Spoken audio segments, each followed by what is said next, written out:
after many, many years, the Supreme Personality of Godhead, Madhusudana, the killer of the demon Madhu, having entered the semen, appeared in Devahuti just as fire comes from wood in a sacrifice. Purport by His Divine Grace, A.C. Bhaktivedanta Swami Prabhupada. It is clearly stated here that the Lord is always the Supreme Personality of Godhead, although He appeared as the son of Kardama Muni. Okay, let me read the translation of the verse again. After many, many years, the Supreme Personality of Godhead, Madhusudana, the killer of the demon Madhu, having entered the semen of Kardama, appeared in Devahuti just as fire comes from wood in a sacrifice.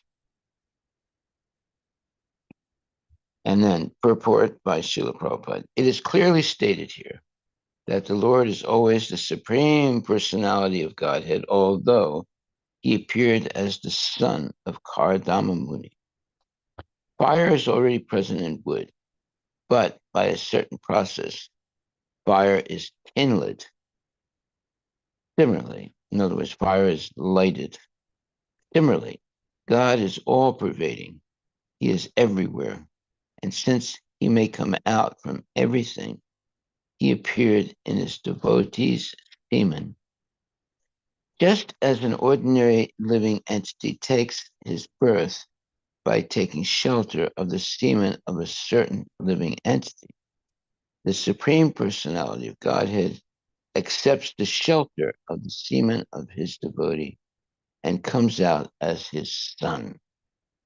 This manifests His full independence to act in any way, and it does not mean that He is an ordinary living entity forced to take birth in a certain type of womb. Lord Nrsimha appeared from the pillar of Hiranyakashipu's palace, and Lord Varaha appeared from the nostril of Brahma, and Lord Kapila appeared from the semen of Kardama. But this does not mean that the nostril of Brahma or the pillar of Hiranyakashipu's palace or the semen of Kardama Muni is the source of the appearance of the Lord. The Lord is always the Lord. Bhagavan Madhusudana. He is the killer of all kinds of demons. And He always remains Lord, even if He appears as the son of a particular devotee. The word Kardamam is significant, for it indicates that the Lord had some devotional affection or relationship in devotional service with Kardama and Devahuti. But we should not mistakenly understand that He was born just like an ordinary living entity from the semen of Kardama Muni in the words of in the womb of Devahuti. After many, many years, the Supreme Personality of Godhead, Madhusudana, the killer of the demon Madhu, having entered the semen of Kardama, appeared in Devahuti just as fire comes from wood in a sacrifice. Okay, so uh, this is a nice uh, way of describing the appearance of a transcendental person. Uh, so Kardama, having entered the semen, so the Lord enters the semen of Kardama and appeared in Devahuti just as fire comes from wood in a sacrifice. Well, it is very, let's say, supernatural, the way these things happen. Obviously, the appearance of the Lord in the womb of Devahuti was not like that of a normal human being. And it's just heralding, or just uh, another way of understanding that the child is going to be very special, uh, not an ordinary child or an ordinary human being. So, uh, yeah, and it's because of the purity of Kardama Muni and Devahuti. They don't have an ordinary child. Uh, they have they're going to have the Supreme Personality of Godhead as their child. Therefore, it says here, the Supreme Personality of Godhead accepts the shelter of the semen of his devotee and comes out as his son. This manifests his full independence to act in any way, and it does not mean that he is an ordinary living entity forced to take birth in a certain type of womb. Lord Nishinga appeared from the pillar of Hiranyakashipu's palace. Lord Varaha appeared from the nostril of Brahma. And Lord Kapila appeared from the semen of Kardama. But this does not mean that the nostril of Brahma or the pillar of Hiranyakashipu's palace or the semen of um, let's see. Uh, but this does not mean that the nostril of Brahma or the pillar of Hiranyakashipu's palace or the semen of Kardama Muni is the source of the appearance of the Lord. The Lord is always the Lord. Bhagavan Madhusudana. He is the killer of all kinds of demons. And he always remains the Lord, even if he appears as the son of a particular devotee. The word Kardamam is significant, for it indicates that the Lord had some devotional affection or relationship in devotional service with Kardama and Devahuti. But we should not mistakenly understand that he was born just like an ordinary living entity from the semen of Kardama Muni in the womb of Devahuti. Well, look, there are definitely supernatural things that are going on. And we cannot say that the son of Kardama Muni and Devahuti is born like an ordinary child. Why? Because their son is going to be uh, supernatural child, uh, incarnation of God. So Krishna can appear in any way he wants. He's not limited by anything. Uh, Therefore, Prabhupada says here that just as an ordinary living entity takes his birth uh, by taking shelter of the semen of a certain living entity, the Supreme Personality Godhead accepts the shelter of the semen of his devotee and comes out as a son. This manifests his full independence to act in any way, and it does not mean that he is an ordinary living entity forced to take birth in a certain type of womb. Well, there it is. There are certain supernatural things that happen in nature uh, because uh, when the Lord wants to appear, he can do it any way he wants. He's not limited at all. And we have to understand that. This manifests his, meaning Krishna's, full independence to act in any way. And it does not mean that he is an ordinary living entity forced to take birth in a certain type of womb. Well, that's the point, that Krishna has all powers. He can appear any way he wants. He's not an ordinary living being. Now, this is the problem of so-called scientists and philosophers. They have a difficulty understanding the supernatural forces or the supernatural powers of the Supreme Personality of Godhead, Krishna. So they have to speculate because they don't want to accept that Krishna has uh, unlimited powers. So they speculate and give all kinds of mundane interpretations of the appearance of the Lord or the pastimes of the Lord. And they don't want to accept that Krishna is not subject to the influence of the three modes of material nature, is not in any way an ordinary child or an ordinary adult. He is the Supreme Personality of Godhead who can appear any way he wants.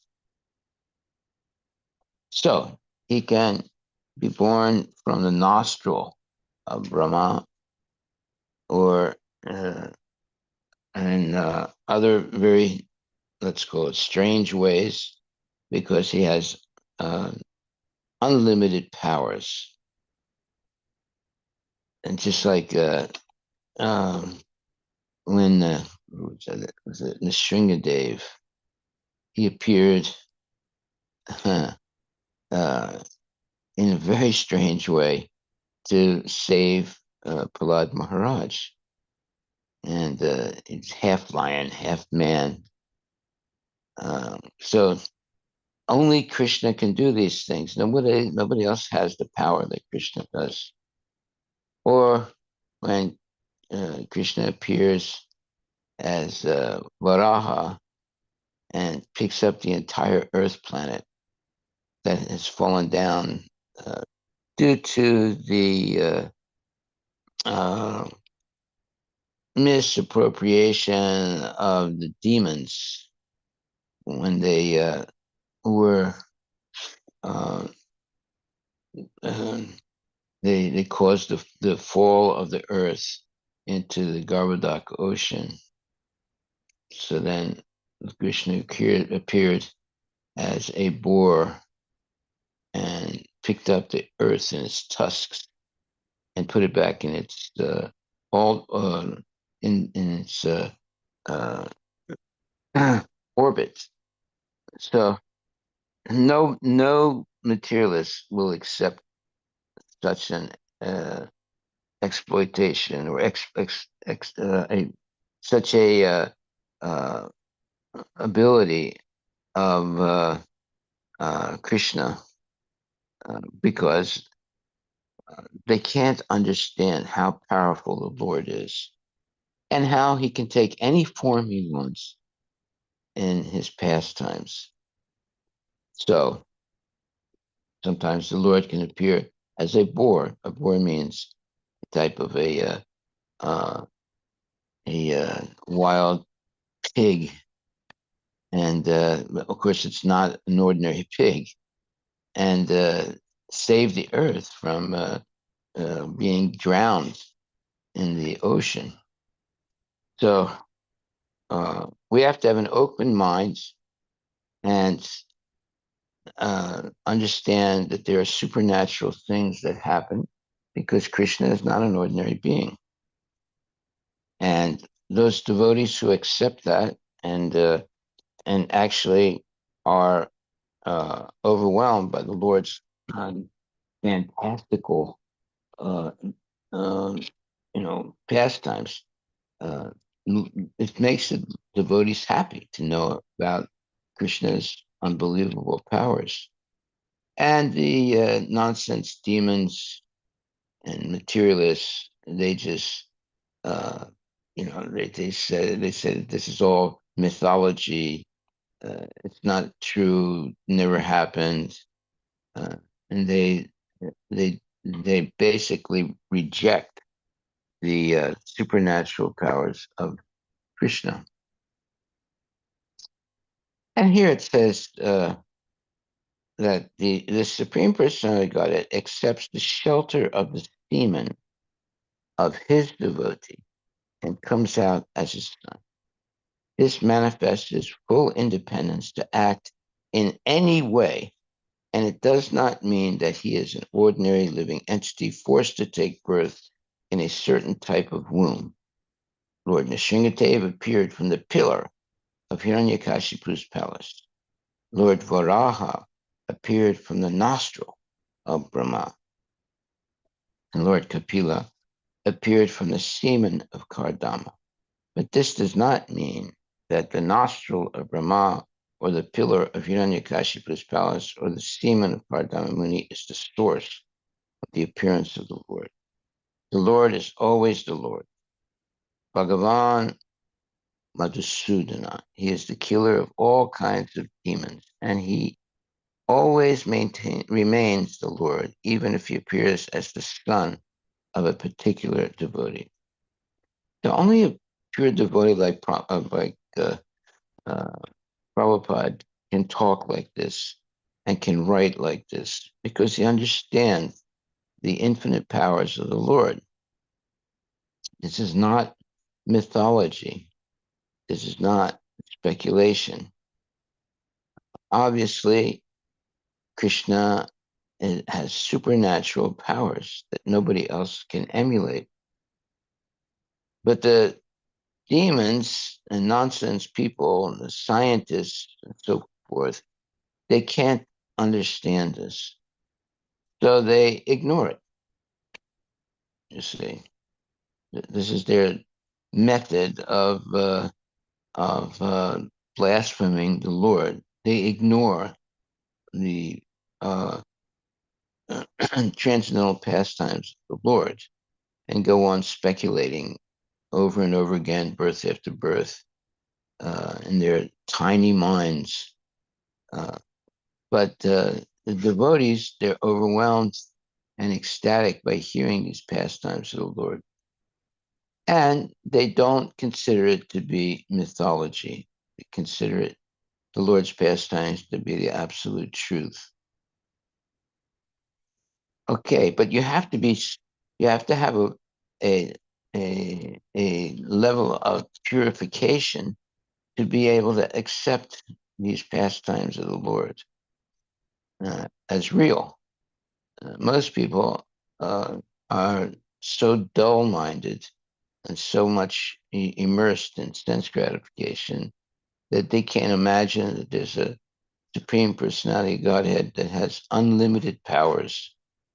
And they always want to bring down Krishna's pastimes to something mundane, uh, rather than to come up and understand Krishna's supernatural powers. So they always say it's mythology. It's not factual. So the Lord has what's called full independence to act in any way. And it does not mean that he is an ordinary living entity forced to take birth in a certain type of womb. Lord Nrsinga appeared from the pillar of Hiranyakashipu's palace. Lord Varaha appeared from the nostril of Brahma. And Lord Kapila appeared from the semen of Kardama. But this does not mean that the nostril of Brahma or the pillar of Hiranyakashipu's palace or the semen of Kardama Muni is the source of the appearance of the Lord. No, the Lord can appear any way he wants, and he has unlimited powers.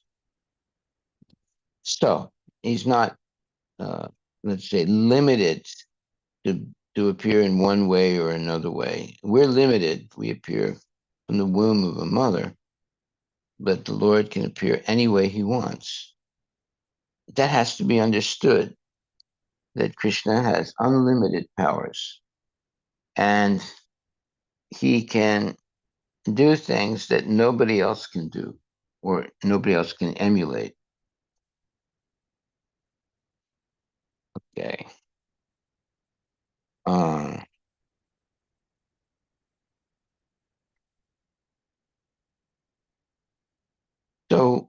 Kardama Muni definitely and Devahuti are both blessed. Uh, and Prabhupada says, but we should not mistakenly understand that he, meaning Krishna, was born just like an ordinary living entity from the semen of Kardama Muni in the womb of Devahuti. Okay. Uh, the appearance of the Lord is not uh, subject to the appearance of an ordinary child. Everything about Krishna is transcendental, and it's impossible for mundane people to understand because they don't have any faith in God. They don't believe God is a supernatural being. Uh, they see everything. Uh, they try and bring God down to the level of an ordinary human being, and their that's the sign of their jealousy and more or less type of hatred for Krishna, the Supreme Personality of Godhead.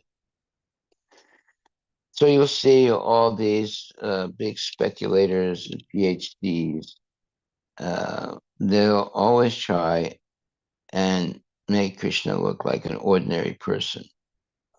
And they'll make their own rational, phony rational explanations that mislead people.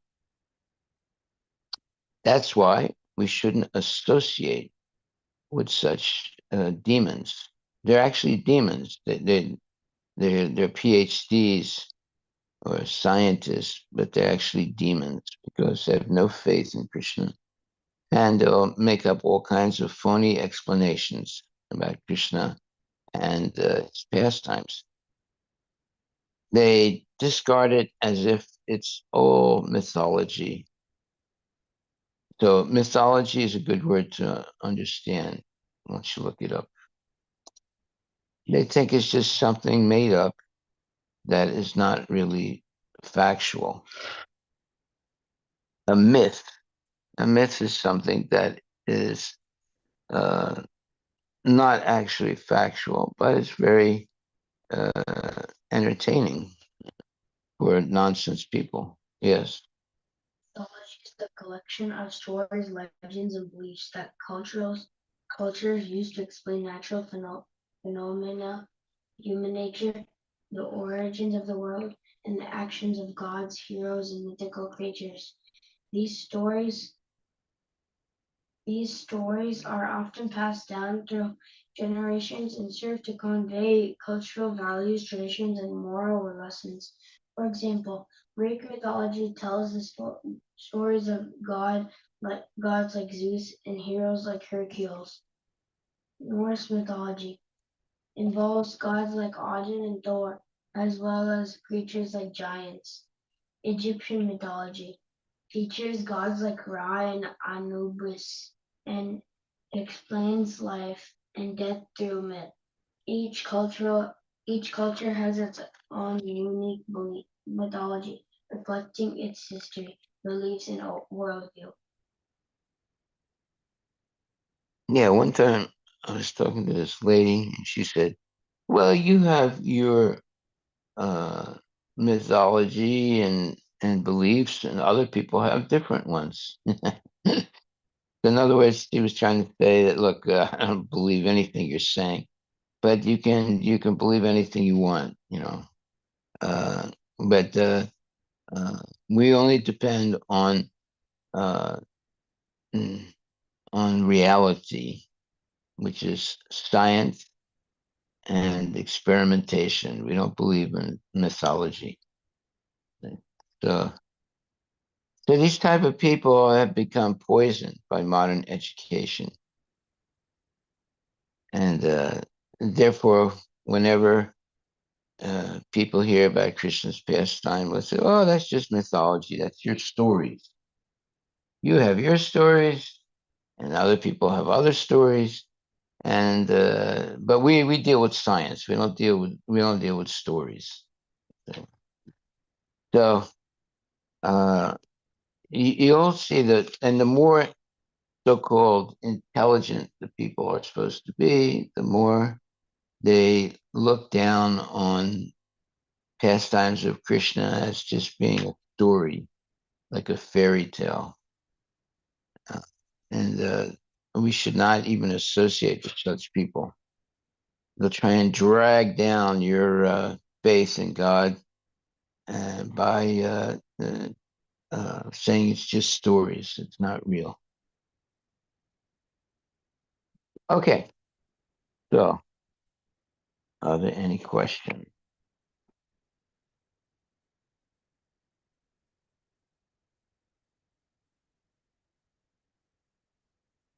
Yeah, so here it says that the Lord is always the Lord. Bhagavan Madhusudanam. He is the killer of all kinds of demons. And he always remains the Lord, even if he appears as the son of a particular devotee.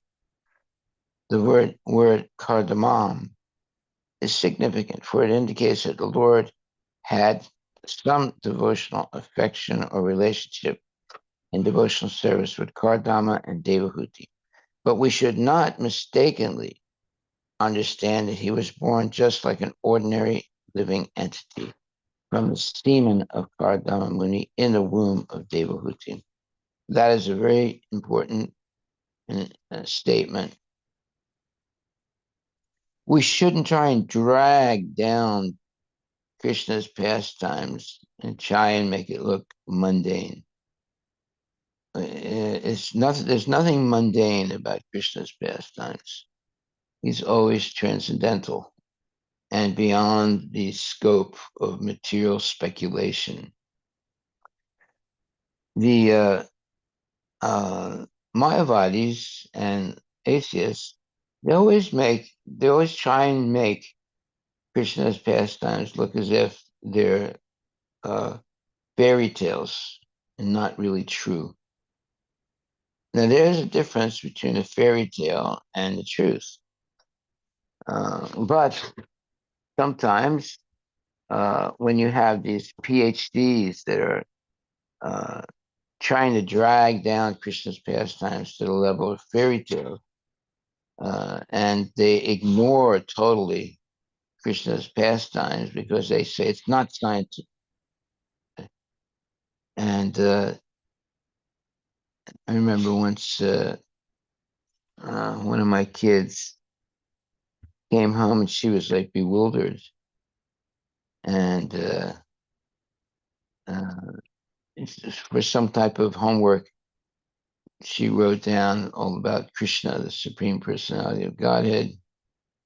And when she explained it in class, uh, the teacher said, "Well, that's your belief. It's not factual."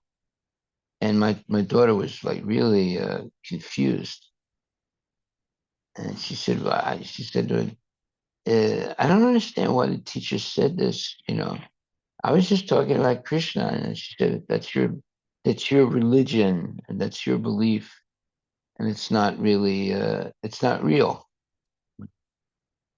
So uh, this is the dilemma of modern education. They're going to even the teachers are supposed to teach you uh, and educate you, but actually they have no faith at all in Krishna, the Supreme Personality of Godhead.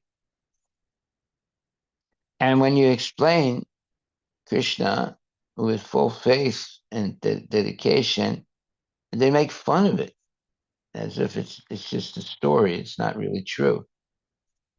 And then they basically insult the intelligence of kids that have faith in Krishna.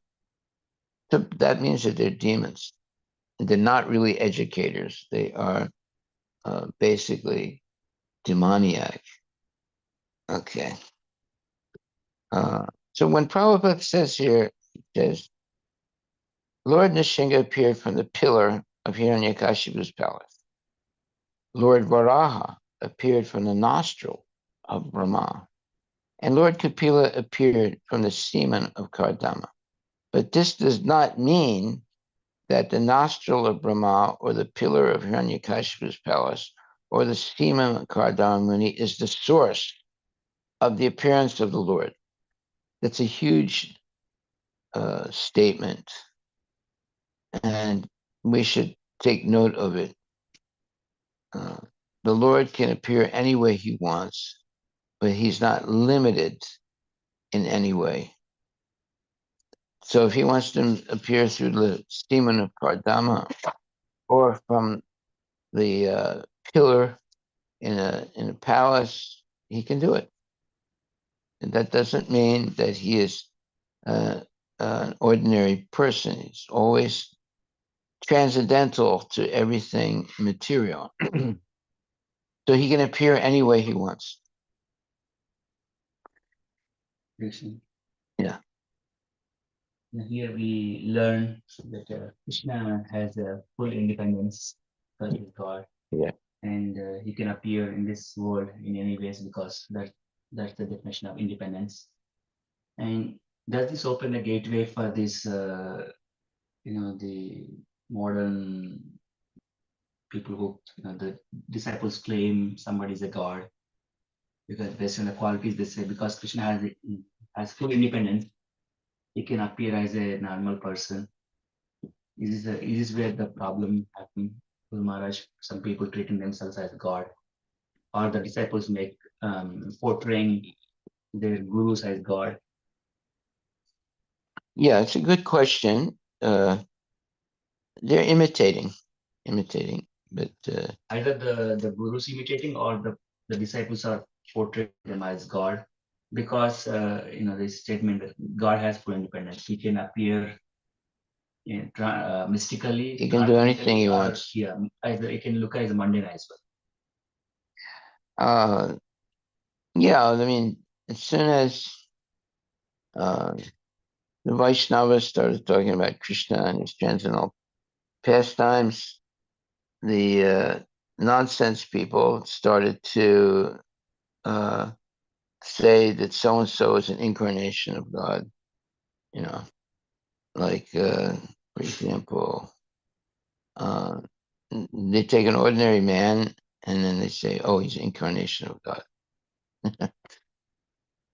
They were trying to imitate, uh, or put some ordinary man on the pinnacle of being God. So uh, this is because there's actual jealousy and hatred of Krishna. So they want to drag Krishna down to a level of mythology and extol or glorify ordinary people as being God. And this has been going on even from the beginning of time. There was like Pundraka. He put two extra arms on his body. They were fake arms, so that he would appear like Narayana. And he had the gall, the silliness when he met Krishna on the battlefield, and he said, why are you imitating me? I'm actually God." And Krishna just laughed and killed him. Because he put two fake arms so that he would appear like Narayana with four arms. So, so people like that, they're basically demons because they deny the reality of the Lord and they try and claim that they are the Lord. So what happens to people like that? Like, for example, there was this so-called incarnation of God, and this is years ago, and he was, masquerading himself as God. And then he fell down and had illicit sex with some lady. And the mother said, "Well, he's not actually God. It's my other son that's God." And she rejected the one son who got married, and uh, and then she claimed that another son that she had was actually God. So this is going on. It's a comedy of it's a tragic comedy. It's tragic that they have people like that. and it's comical because they think that they can become God so easily. No one can become God. God is always God. So Yeah. if someone says, "Well, I did this, I did that, I became God," that means they're not God. God is always God. He has unlimited powers. He doesn't develop his powers like other people think. The one time this man, he came up to me and said, "Do you know who I am?" I said, "No, I don't know who you are." So he gave me his card. On that card, it says, uh, the, uh, uh, the, what was the name of that? Rosicrucian, the Rosicrucian people have certified that so and so is an incarnation of God. And he had a card like that. So I said, "Well, how did you become God?" He said, "Well, I did some yoga and I smoked some marijuana and I became God." I said, "Now I know you're a liar." He said, "What do you mean?" "Well, I'm God. Don't you understand? Don't you see my card?" I said, "Look, your card is not even worth being toilet paper." He got really upset. And I said, "You don't become God.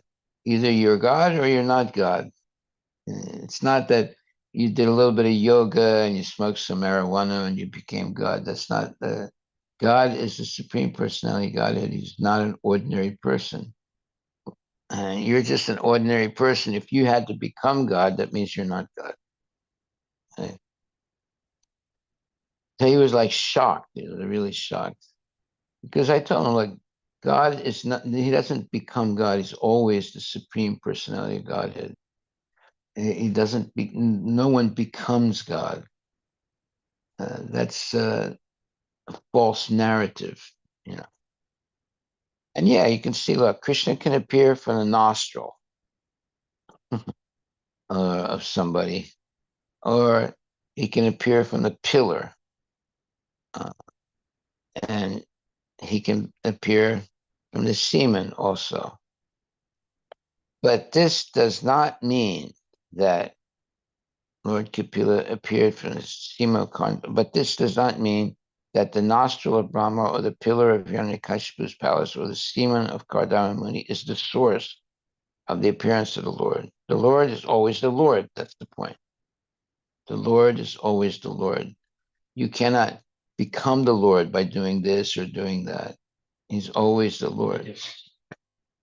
That's why I told the man, I said, your card and your so-called uh, incarnation of God is not true, is not factual. You don't become God by doing some yoga or smoking some marijuana. Uh, Either you're the Lord or you're not the Lord. You know. More question, Guru Maharaj. Yeah.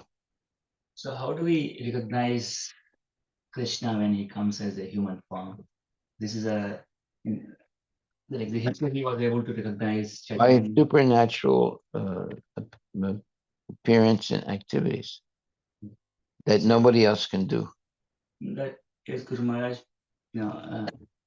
The Ramakrishna Paramahamsa, we don't treat him, but they treat Ramakrishna as the incarnation of Rama and Krishna combination But descending. what did he do though? And then they portrayed that he No, always had they extra say that communication. if you read the book about Ramakrishna, it's Mm. all things like, well, when I saw Ramakrishna, then he said, "Oh, you have come from a very long distance." And they say, "Well, he understood everything." And he told me things that, nobody else could tell. Yeah, yes. That it's all phony. It's all made up. You have that book about Ramakrishna where they talk about all his miracles. But if you read it, it's all mundane stuff. Because even the sannyasis in their order, Yeah. they glorify Ramakrishna as an incarnation of Rama and Krishna. Yeah, of course.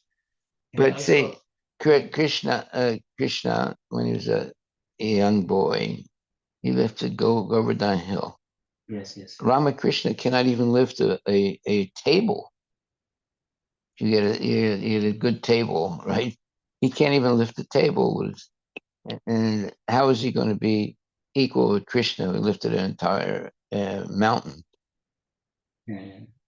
So let him pick up Govardhan. He can't do it. Whereas, Yeah. I think for Krishna, we have at least scriptural references. Yeah. But let's say Chaitanya Mahaprabhu, Yeah. it's obviously the followers had experiences where he demonstrated he's the incarnation of Krishna, Rama, everything. But that could be interpreted as just like all these other people, like Krishna Paramahamsa's own followers. Yeah, they follow now to say that, Okay, I have seen him experience him as the aura and all this. So how do we then, get to the original proof that that this is actually such person? That's where we need the scriptural proof, right? I mean, I know Chaitanya Mahaprabhu. There is some references to Chaitanya Mahaprabhu in Bhagavatam. Okay. So the supernatural powers of a bona fide, incarnation of God cannot be emulated by anybody else, by any ordinary person. Correct. So when he appears as Chaitanya Mahaprabhu, Lord Chaitanya is appearing as if he's an ordinary person. But when he appears as Varaha, he's not appearing as an ordinary person. So the Lord appeared as if he was an ordinary person, but manifested supernatural powers. He so even Jesus Christ, he has 4 fish and 4 pieces of bread, and he multiplies them to feed 4,000 people. Well, that's a supernatural power, right? He was able to feed a large number of people with just 4 fish and 4 pieces of bread. Now, can you believe it? Well, if you don't believe it, then you're not actually a Christian. If you believe it, then you're actually a Christian. But in the case of Krishna, he's not talking about a couple of pieces of bread and fish. He's talking about lifting up Govardhan Hill or a whole mountain when he's only 7 years old. So can anybody do that? Yeah, I think that's what I was saying. Like, Yeah. let's say Krishna, we have enough references to Yeah. say that okay, he's demonstrated supernatural powers. Yeah. Rama did not demonstrate the same way. Rama. Because he demonstrated more human-like thing. But of course, he demonstrated the control, self-control of that following dharma that nobody else can easily follow, right? Yeah, but he also killed a lot of demons, didn't he, Rama? Yeah, but one can argue that that's just regular fight, and then he was powerful. I don't know, because he killed some really powerful demons. Okay, I understand what you're saying. Yeah, it's just I think we're getting to the point of like they may have their arguments that okay, it's based No, on their argument is you have your stories, we have our stories. Exactly. So they try and bring it all down to stories. The challenge is how. The challenge is when Krishna is there, how do we develop the eyes to see him, right? Like because now we always project future based on our past observances, like It's on the basis of parampara. You have all these great devotees, and they're all saying the same thing, that Krishna is the Supreme Personality of Godhead. So these are not ordinary people. So when you have, okay, the ultimate, let's say, thing is faith. So, therefore, when you read Krishna's pastimes, he's doing things that nobody else is capable of doing. He can swallow fire, right? Yeah. He can lift mountain. He can multiply things as much as he wants, right? So these are all supernatural powers. Now, Ramakrishna, what did he do? What supernatural thing did he do? Just from the devotees, they share that he used to show the samadhi, and then they used to observe the aura around his head glowing, and he's going into the samadhi, and then him having the direct discussion with Mother Kali, and also they also portray he is the one who showed the um, the the feeling of liberation to Vivekananda when he touched Vivekananda the chest with the feet. Yeah, but see, that is nothing compared to, lifting Govardhan Hill. You see, there's no comparison there. He's doing things that are much more mundane. Maharaj, they also accept Krishna as the God, and that's what they're saying. Rama and Krishna, they came in the form of Ramakrishna. That's what they say. That's their daily statement. Yeah, but Ramakrishna's activities are not equal to Krishna's pastimes. He's doing things that a human being can do. It's not the things that a supernatural being like Krishna can do. This is a logical argument, Guru Maharaj, because with this today, since we are discussing independence, Yeah. Their argument is I heard is because he has full independence, because time, space, circumstances, Krishna can come in any way to meet the needs of the society. So in that times he came as Rama because there was a different yuga, different need. Krishna's appearance is a different need, different times, different yuga. Ramakrishna now he appeared as Krishna appeared as Ramakrishna because the need of the society is different. This is the direct argument they share. To convince people that Ramakrishna is nothing but incarnation of Rama and Krishna. That's their story, you know. Logical argument.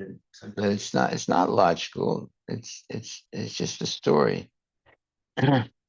They're trying to make him look as if he's God, but he's not. I say also Krishna, if Krishna comes, he doesn't have to perform extraordinary. Every incarnation, he doesn't have to perform similar um, Pastimes. activities. Yeah. So he can, because again it says again, God has full independence. He can choose in which incarnation he wants to do what. And that's why Okay. now people are becoming even some guru. Yeah. In the future, he'll be portrayed as the incarnation of God. Because the marketing is happening that way through the Instagram. They don't say it now? He himself claims, I'm right in front of you. What else you need? Yeah. He wouldn't say. Why are you "I'm trying? God." Why are you trying to believe these basically old stories? I'm here. Yes. Yeah, in the flesh. I'm here in the flesh. Yeah. Yeah. When I'm right in front of you, what else do you need? I'm right in front of you. He doesn't claim I'm God, but he says, I'm right in front of you. Can't you see? Can't you see my life? Well, that's yeah. And this is the same argument goes across every guru, Maharaj. Not almost most of contemporary gurus, which are not parampara based. Mm. Anyway, we're lucky we met Prabhupada because otherwise we'd also be tricked by these fake gurus. That's challenge, Guru Maharaj. It's like we when Krishna appears and because he has independence, we don't want to offend also. So sometimes what we do is we just accept him. Okay, he's Guru. Maybe he may be God. So We don't want to offend by chance. Who? The Like fake? normal people, like including me. So we are afraid to say anything to offend also. If he's real Krishna, because we are not trained, we are not able to see is God. So because we Oh, don't there, want to look, offend. look. Krishna lifted up Govardhan Hill. Are they doing anything like that? Oh, they claim Krishna came in there. What do you mean? Krishna now or Shiva, they incarnated as this person, and there for this But society but this time. but did that person lift up Govardhan Hill? No, he can't No, do but that. the He can't argument even there lift is up a table. If Krishna incarnates really Guru Maharaj, we cannot challenge, right? Because Krishna is fully You know, independent. we're talking about the bogus people. What thing did they do that come even close to what Krishna did? Nothing. They're not lifting up Govardhan Hill. Yeah, I mean, that's why you have to read Krishna's pastimes and what he's doing. He's swallowing all that fire that was going to kill the residents of Vrindavan, and then he lifts up Govardhan Hill and protects the people from dying from the rain, deluge. And so you have to read the pastimes of the Lord. Now, what are they doing that even comes close to what Krishna did? Nothing. They produce a little bit of basma, some black powder, and then it's supposed to be some miraculous thing. That's see. The point is that Krishna is doing things that are supernatural, but these so-called incarnations, they can't do anything that's supernatural. Yeah, they'll say, Hare, well, he came when he met me. He said, "Oh, you have come from far away." How did he know that? That means he's God. Hare Uh, Krishna Maharaj.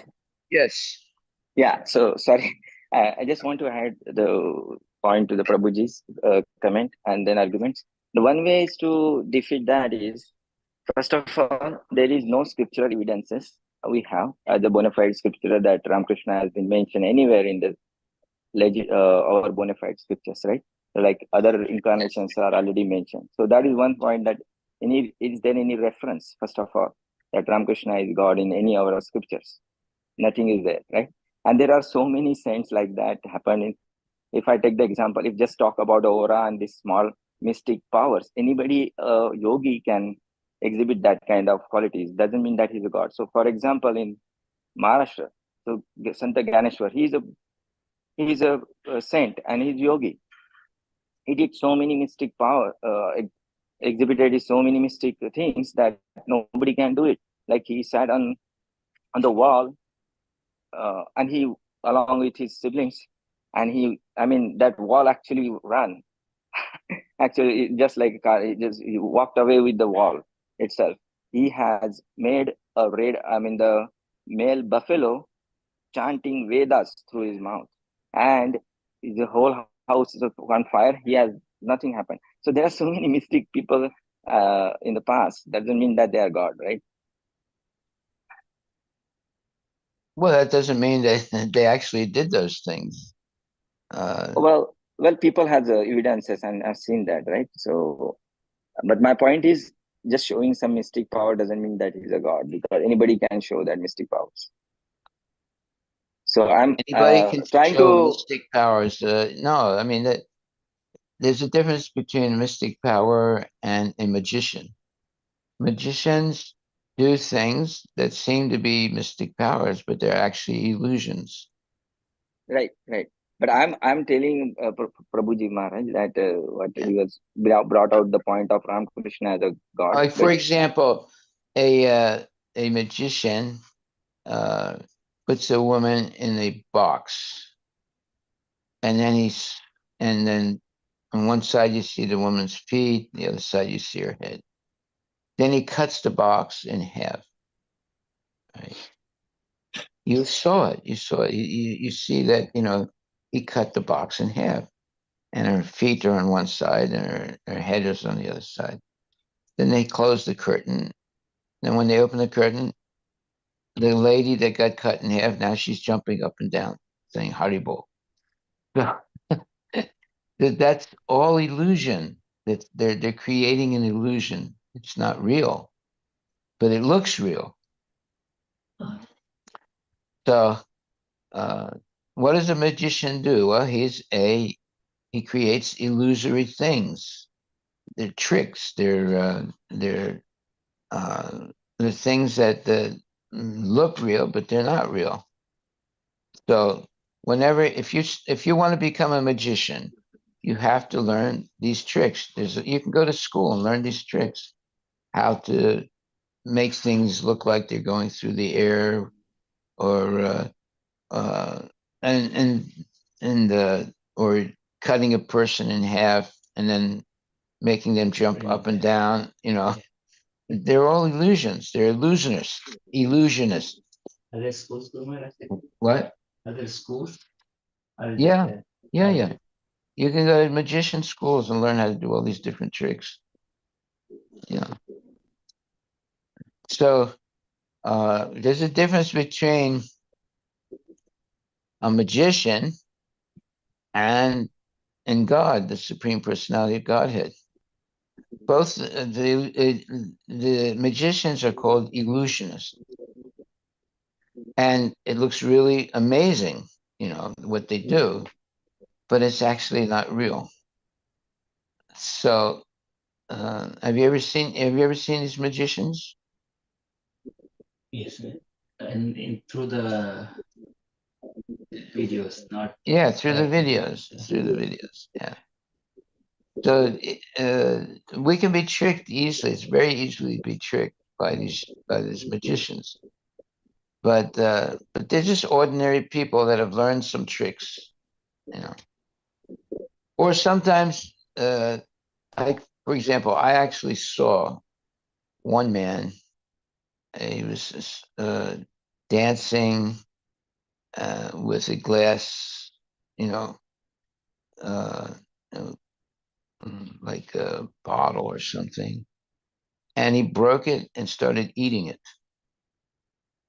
yeah, I saw And that. I was like shocked. I couldn't imagine. And he was bleeding like anything, and he was acting as if it was normal. And he was very high on marijuana, and he broke a glass in his hand, and he started eating the glass. This was a long time ago in, in Morocco, and apparently he was doing it, on a regular basis. That's the way they made money. Uh, and, he was dancing, and then he broke the glass in his hand. His hand started bleeding, and he started chewing the glass, and his mouth started bleeding also, uh, because he was very, very, intoxicated. There's a place in Marrakesh, this is in Morocco, where every day there's this uh, uh, big place in the center of Morocco, where every day you have these, people with snakes and other people, eating glass, and it's just unbelievable. and they'll come up with, they'll take a snake and they'll come and put the snake right in your face, uh, and it's happening every day, Yeah, a lot of money. So they have these tricks. They know how to create an illusion, and you think, oh, this is a miracle. How did it happen? Uh, but they're trained. They have schools where they train you to create illusions.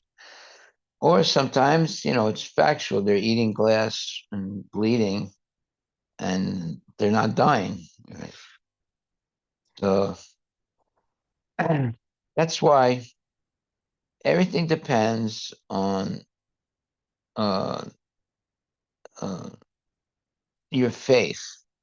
So if you put your faith in Prabhupada and Krishna, you're not going to become cheated. You put your faith in all these illusionists, you're going to be cheated big time. And that's what it is. They become illusionists. They know how to make things disappear and then appear and so forth. And, it looks like it's impossible to do. You can't do it. Well, but they go to school. There are schools where they teach people how to do these things. And basically, they're called illusionists. They create an illusion that looks real, but is not real. So we should not be impressed by that. What is real is when a person chants Hare Krishna and they're able to control their mind and their senses, always focused on Krishna, that's real. But doing all these tricks and magical things, that's not real. It is something illusory that looks real, and you get tricked by it, and you think that this person is very special. They're just making a living. That's all. It's not. It's not that they have supernatural powers. There was this one man called the Tarabe. He was in uh, he was in the Middle East, and he could make things like fly through the air like an orange. You would be there and you'd be watching him and he'd be talking, and all of a sudden this orange flies right past you. And he knew how to create illusions like that. His name was Taharabe. I never actually saw him, but people would talk about him all the time. And I think there was movies about him also. And people start believing it, that he has these supernatural powers, but actually they're magicians. A magician is an illusionist. They know how to create illusory things, and people believe it. They don't know how he's doing it. With the spelling of it, Taharabe, is it like Tahara? something like that. Yeah.